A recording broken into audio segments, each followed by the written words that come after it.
Sound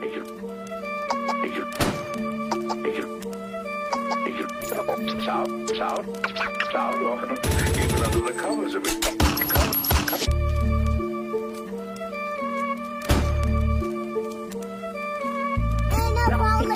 Obikeran 69 Family. Simulan natin ng kwento dito sa Kalye 4. Dito ako namulat na di pwedeng magpaduro. Dapat mo na palaga ng mga kupal sa daan para di ka abusuhin ng mga hari-hari. Ang kailangan na matibay, tatanggalin mo ang iyong kaba. Tatak mo sa iyong isipan, di ka kayang itumba. Yan ang aking nasilayan mula sa aking pagkabata. Gulo doon at gulo dyan, nagpapalitan pa ng bala. Hanggang kinalakihan ko na ang ganitong sistema. Di na bago sa akin kaya tinanggal ko ang kaba. Sumabay kami sa mga veterano sa daan. Pinatunayan namin na wala kaming naatrasan. Nagmula kami sa Kalye 4. Dito namin nabuo ang pagkatao. Nakamulat ang nagulo ay di na bago, pero lahat naman ay pwede na magbago. Nagmula kami sa Kalye 4. Dito namin nabuo ang pagkatao. Nakamulat ang nagulo ay di na bago, pero lahat naman ay pwede na magbago.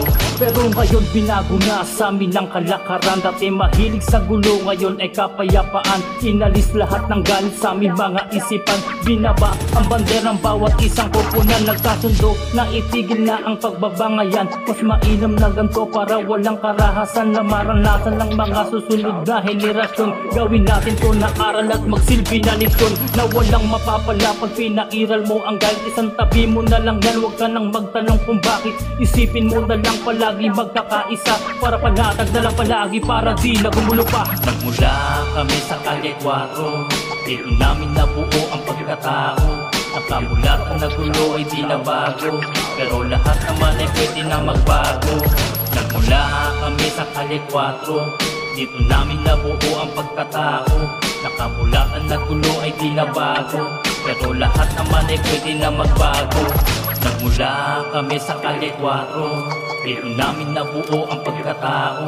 Nakamulat ang nagulo ay di na bago, pero lahat naman ay pwede na magbago. Nagmula kami sa Kalye 4. Dito namin nabuo ang pagkatao. Nakamulat ang nagulo ay di na bago, pero lahat naman ay pwede na magbago.